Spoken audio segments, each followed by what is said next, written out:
There we go. What's up, guys? I'm Dennis. This is Driven AF Recovery. You guys all know Steve. I'm back. Finally. You got Mike over here. You've seen him on a video recently. And you got Mike over here. He's new to the videos with us. I've done a couple of videos with Maddie and Steve here. Maddie's out tonight dealing with some family stuff, but he will be back next week, so we're stepping in and we're gonna do this. So tonight we're gonna talk more about sober living, transitioning out of treatment, whether it's to sober living homes or back to your own home with, wife, kids, what have you. But transitioning into the aspect of living sober, and some of the struggles and things that you go through while doing that. I myself went to sober living. Steve went to sober living. You went to sober living. Currently, You went to sober living. So we all have quite a bit of knowledge on sober living, halfway houses, transitional living. I know for me it was a really cool thing, scary as hell at first, but after about a month or two, it became comfortable. I started seeing all the aspects and the benefits of being in sober living, because I didn't have anything when I went to sober living except for a bag or two of clothes. And I could have gone back home, but I knew where that was going to take me. My counselors knew where that was going to take me.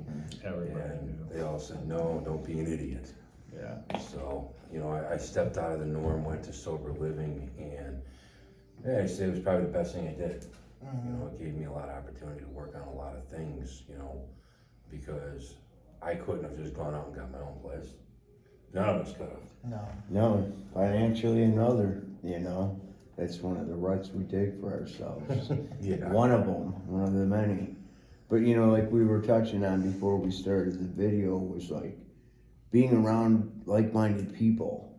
Yeah. People who want to stay sober because that word enough finally made sense. Like enough was enough. I know for me, I'm very lucky to be alive, and it was well past enough, because there was no off button and I wanted more of whatever, that moreism.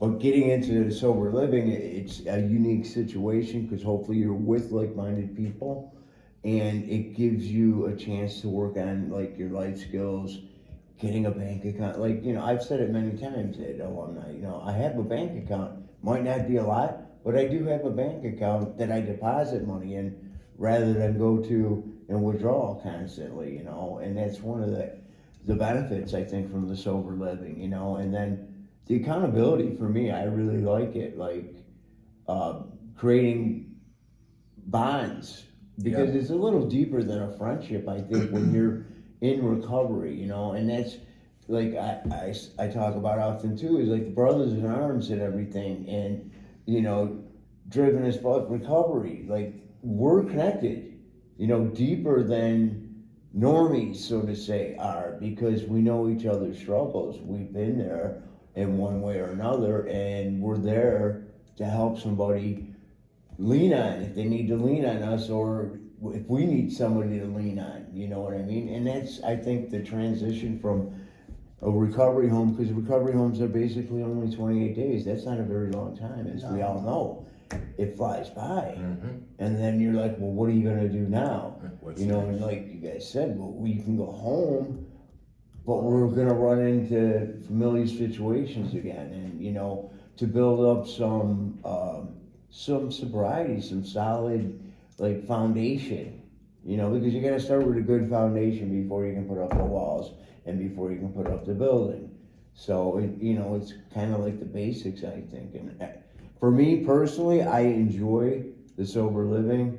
I had kind of unique challenges come at me, and thank God that I am where I am today, and I wouldn't trade it for anything right now. I'm not in a big hurry to move on out, and there's no pressure, but I know what I'm going to be walking into per se every day I walk through that door from outside. You know, my roommates are going to be there. They're going to want to talk and see how things were.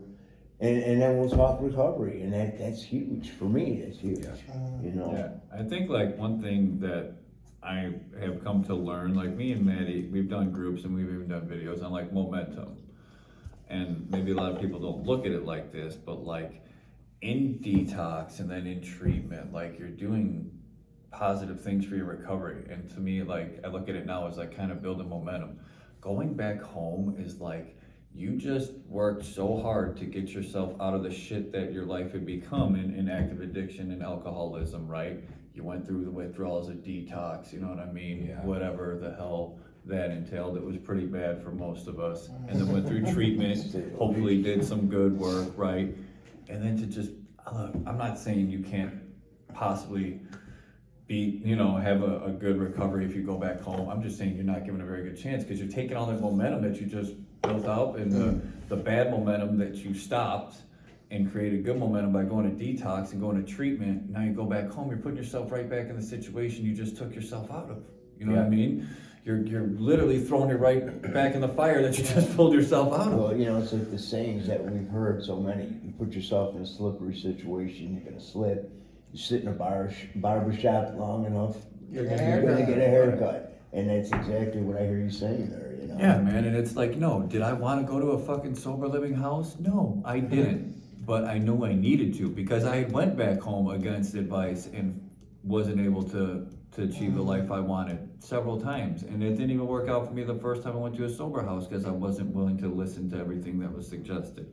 So I'm not saying that just because it didn't work for me, it can't work for anybody. I just feel like from everything I've seen and all the guys and girls I know in recovery, everybody who's had a good life in recovery and success in recovery has went to a sober living house. Continues with a good sobriety. You know what I mean? Because like you said, you continue the structure that you have in treatment, you kind of continue to develop your routine and your recovery, what's helping you, you know what I mean? And it keeps you away from the shit that wasn't helping you, that was at wherever you just came from, whether that be mom and dad's or your, you know, your wife and kids or whatever, you know, significant other. Well, like I hear you saying too, and I'm sort of getting the message, it's like utilizing the time that we're in treatment, like learning that, you know, because I know for me and a lot of other people, I can only speak for myself though, like I didn't want to go to sober living, but it was brought up that it might be a good idea. And then listening and learning in the classes, especially here at ECS, what was taught to me, you know, authenticity, what kind of legacy do I want to leave behind? What is my life purpose? Who am I as a person? Because somewhere down the road I forgot who the hell I was. And Doing uncomfortable work is another one of the big things that I hear, which I'm sure doing something different to get different results. So you're like, you know, getting the learn on here and then utilizing that and going, hey, maybe the sober living, there's something to it, you know, and maybe I'll have a better chance if I do this. Time invested. And that's what this is about. It's about giving yourself the best chance possible. You know what I mean? Like going to a sober house, you're gonna give yourself a better chance. You go right back home, your chances are not as good. That's all there is to it, if you ask me. You know what I mean? That's my opinion, and everybody's entitled to theirs. Right. But from my experience and what I've seen with other people, you're giving yourself the best chance possible. You know what I mean? Your structure, and you're currently too, but you're currently just started doing it. How long have you been in sober living on? About 2.5 months. Yeah, so I mean, at first I wasn't, when it was mentioned to me, I was like, oh, I'll just go home, but you know, I've gone home before. Yeah. And you know, and how'd that work out? Either dead, jail, or back here. Yeah. It never worked out for me, so I never thought I was like, oh, I'm not that guy. But, you know, at the same time, when you're in active addiction, you don't think you are. But, you know, going to sober living for me was such a pivotal moment. Because, yeah, you know, people say this about it, people say that. Like, sometimes you got to share a room with somebody, this or that. You know, you might not get along with a certain person. But at the same time, it's so much better than the alternative. and you start to learn how to live with people soberly. You have to do all your own stuff. You gotta take care of your groceries, stuff that a lot of us were neglecting, not even doing. Right, yeah. And it gets you, and Or just didn't know how to do. yeah, seriously. Yeah, and then there's people there who could help you if you need help. They're there to reach out for you. I know there's a guy at my house who's been there 4 years, so I go to him a lot of times when I got questions and whatnot.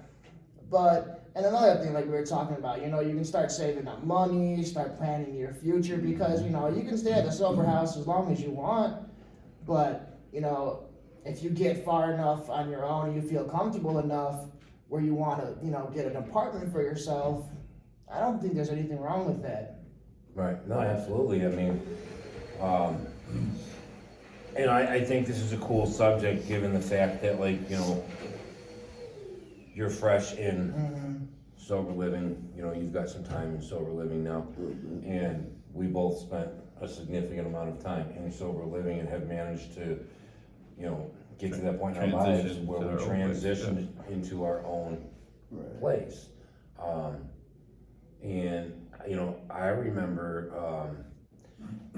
remember, sitting on the back porch, at your sober house, with Doc, smoking cigarettes, talking, Until God knows what time in the morning. Mm-hmm. But yeah, that was a big part of my recovery, like early on, the first time I was at a sober house, like that was like therapy to me. right.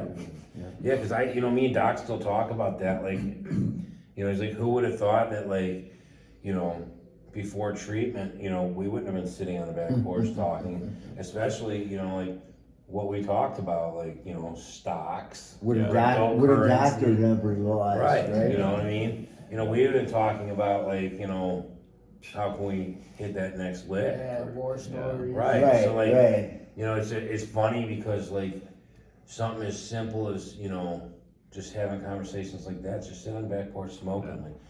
That is what sober living did for me. It gave me the opportunity to change my life to an extent that I was able to accomplish things in my life that allowed me to have that privilege of having adult conversations. I think you were the one that even introduced me to cryptocurrency and stock. When we started talking on the back porch that night.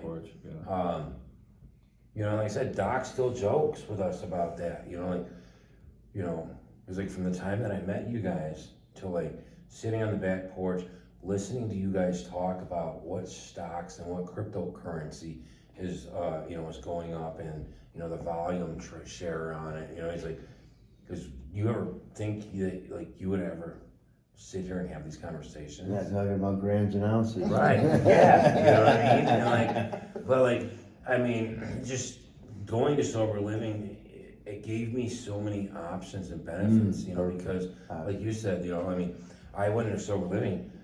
I had never thought about credit before. Yeah. Because by then, my credit was so far fucking shot, I never thought it was fixable, being able to save money, and learn how to save money and be financially responsible, with a lot of, Doc yelling at me, Idiot. yeah, don't be Teaching stupid. us Why would you how to- buy that? I think that's one thing that's undervalued or maybe even overlooked about a sober house is it gives you time to grow into whoever and whatever it is that you want to be. You know what I mean? Because you guys both just mentioned most of us, at least for me, most of the guys I've seen, we lack basic adult Yes. knowledge and skills. Totally And I had to learn dumb shit how to do my own laundry, and you know what I mean, Pay bills. just pay bills, and that's the thing. So it kind of gives you a chance to instead of just being thrown into regular adult life, kind of gives you a chance to ease into it. You know what I mean? Because yes, I've, as far as age goes, I've been an adult for a while, but as far as mentality goes and maturity, I have not been adult ever.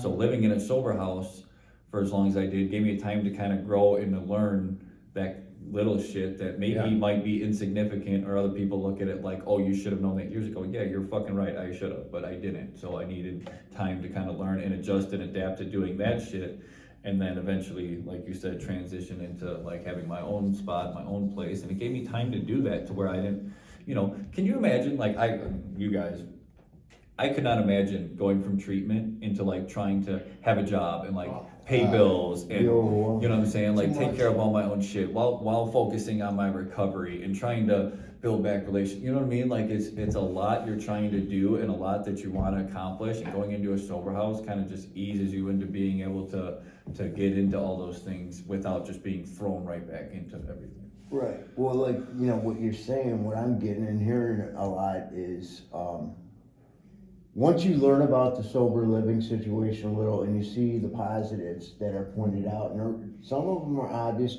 some of them aren't so obvious because we have a twisted way of thinking. Mm-hmm. I have a twisted way of thinking.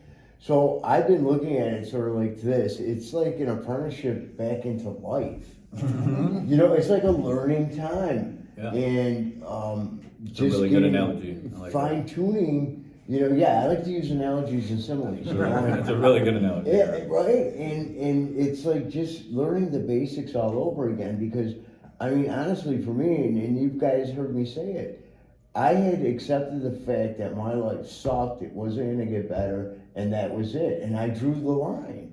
Like, I was ready to just throw all my cards in and say fuck it. Yeah. And then 2 fucking words, man, fuck it, are the worst words that an addict can say. Mm-hmm. You know, because then I had convinced myself mentally that that was it. I'm gonna die in a room by myself with a bottle and maybe some other shit laying around, and that's it. And I'm learning now from living in sober living and, you know, this Driven as Fuck Recovery, Brothers in Arms, I'm creating like a suit of armor, so to say, to use another simile, piece by piece, and then I can keep moving forward, you know, and there's no ceiling, there's no end. Yeah. You know, this is a marathon, and life is a marathon. It's not a quick race, a dash, and it's over, and okay, you're done, here's your certificate. Life is life, and it's gonna keep going, and yeah, someday we're gonna all die, that's part of it.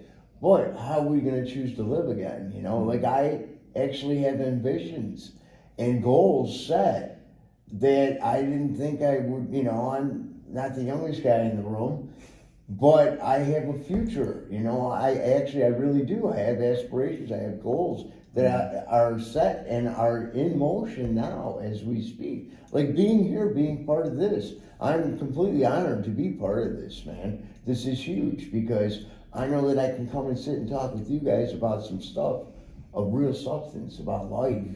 I mean, transitioning back into life.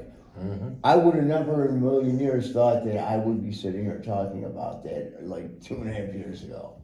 Because my frame of mind back then was it's over, I'm done, for me. Well, that's what, like I said in the beginning, like I'm not trying to say it can't be done if you were to go back home. I think it just makes it that much more difficult. You know, if you go back to wherever it is you were, like it's harder to stay connected.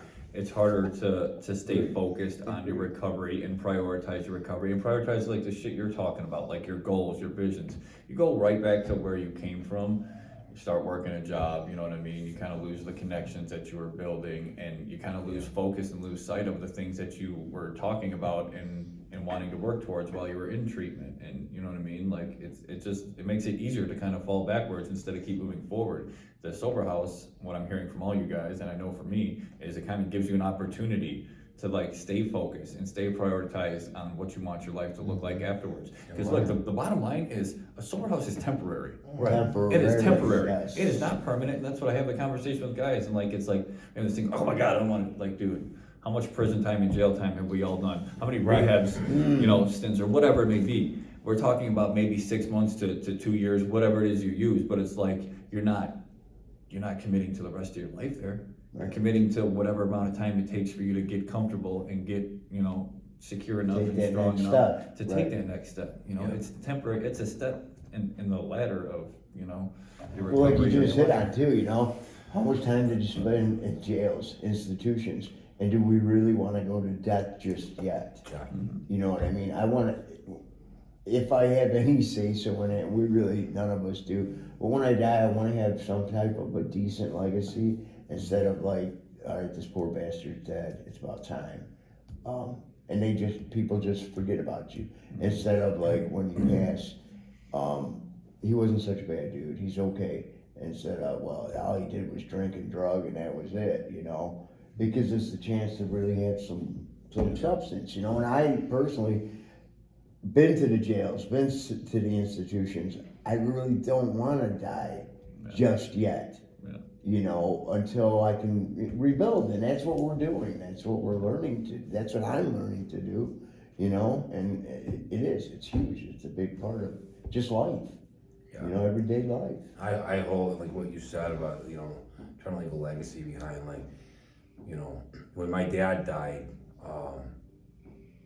that was a big thing for me. You know, like my dad left a legacy behind, you know, and every day, you know, I tell myself that, you know, I want to leave a legacy behind, not a tragedy. You know, Perfect, that's the rest. When I pass, I want people to say, you know, he really changed his life. You know, that he was a good, honest, respectable man, a good father, a good husband, raised a good, honorable child, you know, children.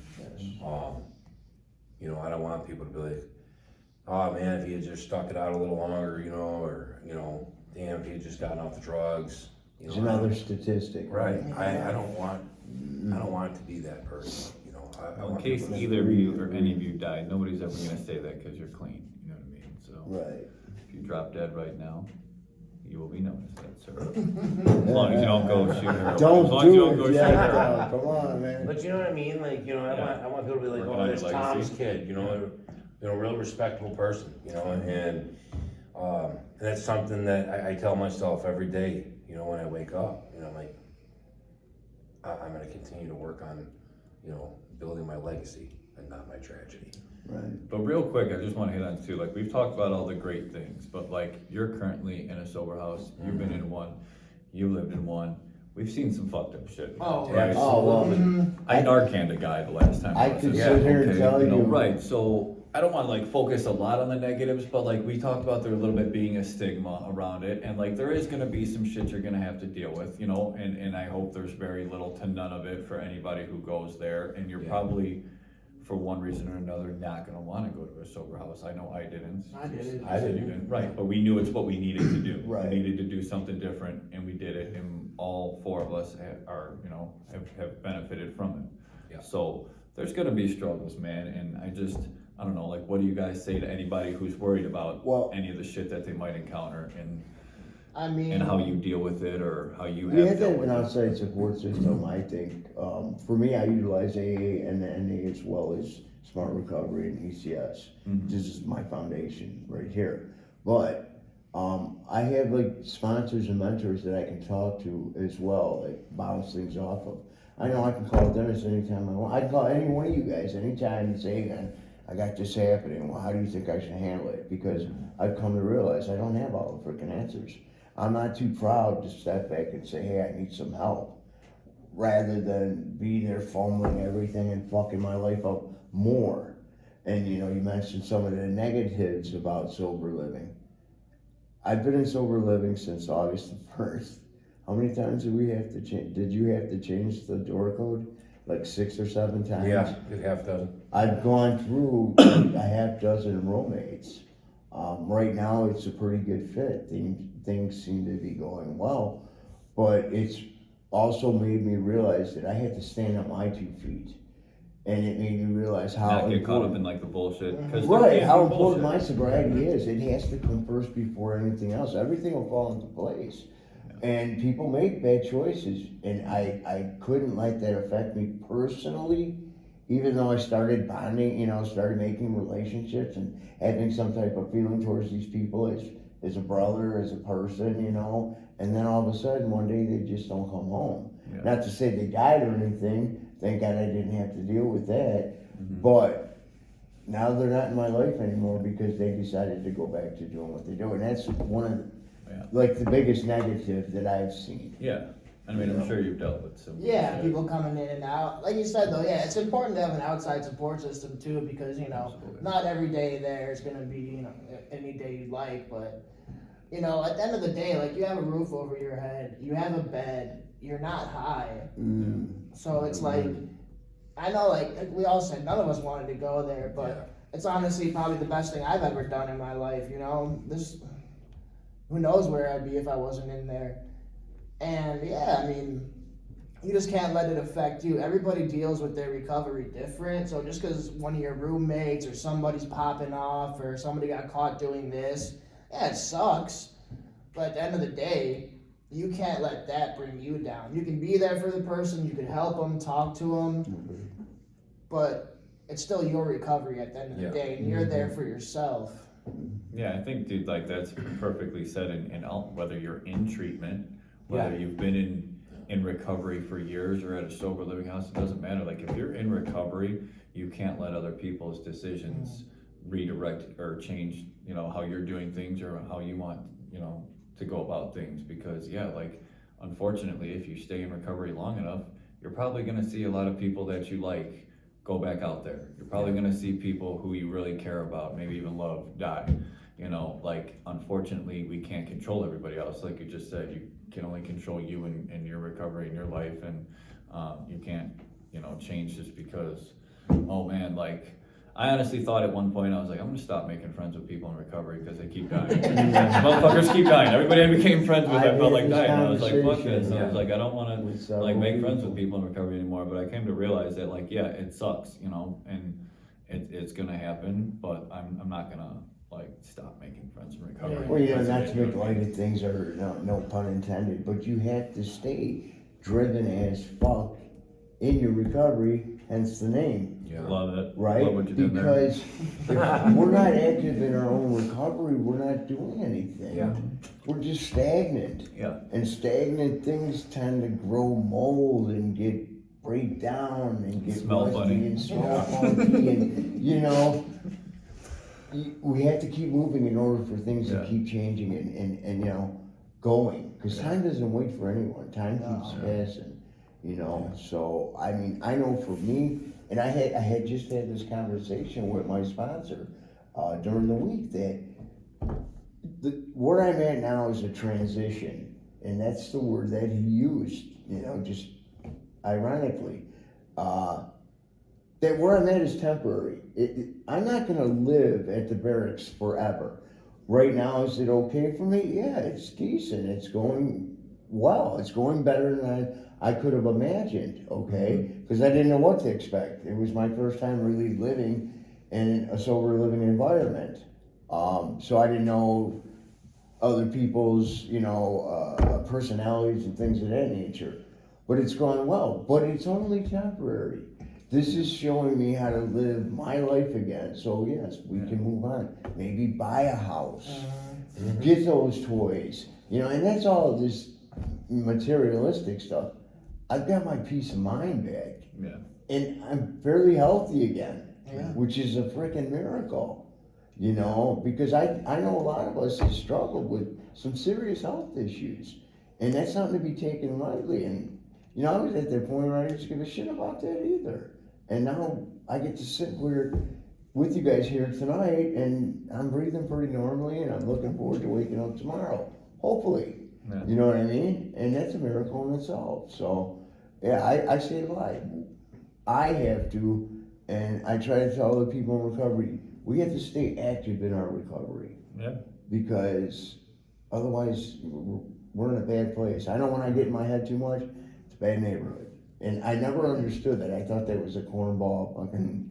I mean, it is a cornball, but it's true. But it's true when you think about it. Like, man, because I talked myself into a lot of bullshit moves, and now that I have people around me like you guys, I don't stay up there too long. You know what I mean? So Yeah. That's awesome. it's good Yeah. stuff. I wanna, oh, go ahead. Yeah, I think another important thing that's not talked about much about sober living is rebuilding relationships, you know, family, friends, and all that. Huge. Because, shit, man, I mean, you burn so many bridges, you do so much fucked up shit, and half the time you don't even know what you're doing. But when you're in, like, sober living or, like, likewise, you know, halfway house, whatever you want to do, it gives you time to, you know, reflect and, you know, rebuild those relationships with your family, your friends. You know, being for me, I started talking to my sister again, people I haven't talked to in years. Yeah. and they're like happy to talk to me. It's not like, what the fuck does this guy want? What You did know, they calling me for want? 20 bucks again. Right. It's like they'll call me now and be like, hey, how are you doing? And that just blows my mind still, because, you know, if you'd sort of told me like a few months ago that I'd be talking to these people, I'd be like, yeah, okay. Yeah. But Well, yeah, That's a great point, you know, and that's like what I pointed out at the end of the meeting yesterday, because we kind of went off about the material things and not having Oh, a yeah, job yeah. and the money, and I just pointed out the fact that it was one of my younger sister's birthdays, and I was able to be there as a big. I didn't have to, but I got to be there as a big brother and give her a couple flowers, and just to get the hug from her that I got and the reciprocation of love again, because my sobriety has given me the opportunity to be a decent big brother again. You know, and that's something I really lacked, because I was really close with my family, with my brother and my sisters, and it's a miracle, like you said. I mean, a few months back, they wouldn't even included me in anything. Now they call just to say how you doing. That's huge, man. Building of relationships. Well, I think the transition definitely helps you, you know, be able to do that more, you know what I mean? Like, again, I'm not gonna sit here and say none of the stuff we're talking about can't be done if you don't go to sober living. Right, But no. it just gives you that much more of a chance to work on all that stuff that you wanna work on, to get, you know, all those things back in your life, the relationships, the family members, you know, the credit, the finances, whatever it is, man, it's your fucking life, you know, whatever's important to you, it gives you the time to work on it, and it gives you the opportunity to prioritize it, focus on it, rather than going back, you know, home and just having to get a job and start working and have all the responsibilities that you've been neglecting for so long thrown at you all at once, you know what I mean? Like, it kind of just, to me, it just helps you ease back Well, into it, man. I I like- can't emphasize like how much it benefited me. Yeah, I like how you say that too. It's an option. It's not like you have to, Yeah, because none of us have to do anything. no, But it is a great option. Yeah, and you it's a know, great and I idea. think that's a Everybody good point that you're making. I should think. take advantage of it, given, you know, the opportunity. yeah. oh, I agree, I'm not disagreeing at all, I just, you know, I feel like some people out there might be like, oh, well, you don't have to go to a Right. sober house in order to stay sober, and yeah, you're probably right, but like you just said, like, dude, that's a Definitely. really Go good back idea. home For a guy where like you were me, living in yeah. that toxic Yeah. environment. Right. And that's where you wanna go back to. Even, let's say, like, for instance, you know, you were going back home to your wife and children. I still think, you know, that if you're willing to go to detox for 28 days, what's the harm in even doing, you know, maybe 60 or 90 days 90 days. in a sober living home? So you're getting acclimated to, you know, functioning daily, sober and responsibly, and not just going back home and, like you said, having to figure it all out, because you just left there, you know, and went to rehab because you were living there, drinking, using, you know, not being a responsible parent or, you know, a significant other or whatever, you know, the situation may be. So why not take that opportunity to, you know, what is 60 to 90 days of the rest of your life to be able to learn how to operate and function normally in a sober living environment where, like you said, there's a guy that's been there 4 years. 4 years, yeah. So you've been there 2 months. You know, he's gonna be able to teach you things because, you know, he's been doing it for a while now that, you know, you're still learning. You know, so to be able to have that education and, you know, the people around you that are focused on doing the same exact thing that you're trying to do, and everybody's operating at a different level, you know, you're gonna have some advice and experience to offer the guy that's only been there for a week. Yeah, You know, so why not take full advantage of that, you know, and everybody Yeah, having go-to Yeah. guys, having Right. go-to people, you know. Personally, I feel like 4 It's years great. is a little too long to be at a sober Exactly.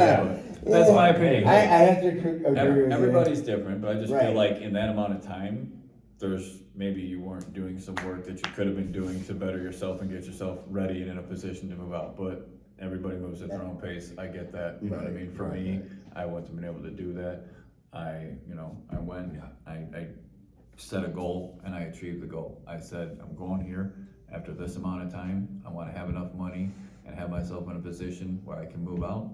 And that meant, like, mentally and emotionally too, because that's one thing that Doc definitely taught me, is like why they advise us to stay out of relationships coming right out of treatment. And that's something I had a very hard time Yeah. with, is that we might feel good physically and say, oh man, but I feel great, you know, I'm thinking clear, I feel good, I started going to the gym again, I'm eating right, I'm sleeping better. But like, as far as emotional maturity and, you know, being more mentally stable, that shit takes more time to come back. So it's another thing that you get from the sober living is like time to, like you said, get yourself acclimated, but getting used to like life and all the responsibilities and the stressors that come with everyday life. Yes.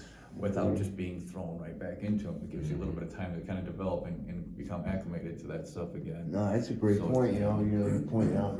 Like if somebody comes at you with a problem of some type of substance, it's kind of important to them. And it might not be so important to you, but to them it's huge. Can you give them a good option, a good answer, a good reason or solution for what they're coming to you for? And I think that's huge what you just said with Doc telling us and showing us how to manage it mentally as well as physically. The physical happens for most of us. Pretty quick, right? Quickly. Yeah. But that mental thing that you just pointed out, that's a huge factor as Yeah. well. Yeah, that's big. Yeah. I have to agree with that. That's one thing that he pointed out to me, and I was like, the first time I didn't really, I guess, hear it.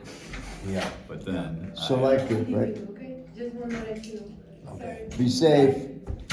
I think, you know, once I like I said, I listened, I was like, wow, he's right. Like things, you know what I mean? Like since I took the advice, took things a little slower, went to the sober house and eased into, you know, like I got a job and I got a bank account, started saving money, and then I started thinking about the credit and the finances and wanted to work on that and getting relationships with my family back and then dealing with the stress of work and stuff. And like, you know what I mean? It was just such a smoother transition once I finally, like, I guess you can say surrendered or just stopped It fighting and stopped materialized. trying to Right. control Right, everything, it you know what I mean? I materialized, was yeah. like, all right. I'm Thinking gonna that listen. sober living is like a punishment. Yeah. Yeah. I think it's how a lot of us Yeah, look go at it. into it at first thing. It's a punishment. And then, like you said, you have that stigma, but like, you know, if you can get beyond that, because, you know, even if you do go home, you know, you're still gonna have the same struggles and experience the same things.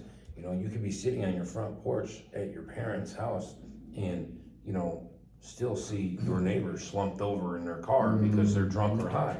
So, you know, you can't be nervous or afraid to say, oh, well, I don't wanna go somewhere where people are gonna be overdosing and relapse. You see that driving through town. Anywhere. I mean, It's you know, everywhere. it's Yeah. everywhere. So You have You the have to support, get like you past said, like you have more of a support group at a sober Yeah. house too. It's easier to stay connected to your outside support group. Like it just makes life so much easier, man. The Yeah. Well, you know, transition and like in we general. tell a lot of the guys at alumni, you know, the in-house guys, like, the test is gonna happen once you hit the doors. What you learned and what you take in here is gonna give you that shield on how to handle situations that will be thrown at you, like you're saying. You know, your neighbor is still gonna, maybe not everybody's neighbor, but maybe you'll see a neighbor slunched over, drunk or high in their car. It happens everywhere, every day. I mean, I walk down the street and all I do you is, see at the gas That's- station. yeah, Go to the That's the 7-Eleven. thing. Yes, The- perfect The test is gonna example. hit you whether you go to a sober house or you go back home. I feel Exactly. like if you go back home though, it hits you like a 50-pound weight, whereas if you go to a Right. sober house, it only hits you like a 15-pound weight, maybe. Yeah. That's- Right, Well, yes. A little more no, manageable. exactly. You have other Because people you got other there that people are on the bouncing off same of. path, Mhm. the same fucking, you know, projected path. And at the end of the day, you know, the same goals. Yeah. Compared to you're going home and now, okay, you got your mom, your dad, your brother, your sister. Well, you know, if none of them have experienced the lifestyle or the struggle of addiction, you know, there's 4 people you really can't talk to about it Yeah. because No. they're not Can't gonna relate. understand eye to eye because they didn't live that struggle. No, that was a perfect example. When you said gas station, I know exactly what you were talking about because we were coming back from our outing as ECS going to the Sox game, and we witnessed something happening because we've been around the block a couple times, and we're just like, wow, you know, and it was blatantly right in front of us, you know, and it's a situation that happens every day, 100 times a day. Especially You know, but when we don't you're have to be usually part of that. Yeah. Not to put a stigma on it, but especially in jail. right? Sorry, I'm sorry. No, No, man, I speak think, freely yeah. and honest. Well, guys, I think this was a good conversation. I Absolutely. appreciate you Thank you, joining us, man. Michael. Of course. And Yeah, thank you, Michael, Michael. again. Absolutely. Hopefully this helped somebody out there. You know, if you were on the fence about doing sober living, or if you just got there and, you know, you had some things in your head or some concerns. Hopefully this helps somebody, man. If you know It's an somebody option. who's thinking about sober living, hopefully this might help them too. Right So, on. It's Dennis, definitely a take better care. option. You know, it can't hurt to give it a shot. You No. know what I mean, what's the worst that can happen? You get sober and learn a few things. Right, and you stay sober, Yeah. and that's another option for us. Yeah. You know, we're not limited. We actually have options nowadays. You Yeah. know? So that's a good thing. Thanks, Guys, man. Good stuff. awesome talk. Right on. Thank you. I said, you know, we definitely appreciate everybody out there that takes time to watch these Driven AF recovery videos. You know, if you like what you saw, subscribe. If you have any questions, comments, or even you know, advice, you know, post it. You know, this stuff's read on a regular basis, so you know, Steve or Maddie will definitely respond or reply. Yeah, So, feel free to share the video too if you think it can help somebody, man. And we always appreciate the feedback and the comments and the interaction, man. Absolutely. And as always, if you need help, reach out. Any of us here and Maddie are always willing to help and do whatever we can. Thank you guys, and we'll see you next time. Thank you. All right. Thank you. Have a good night. Yeah, we covered a lot of ground.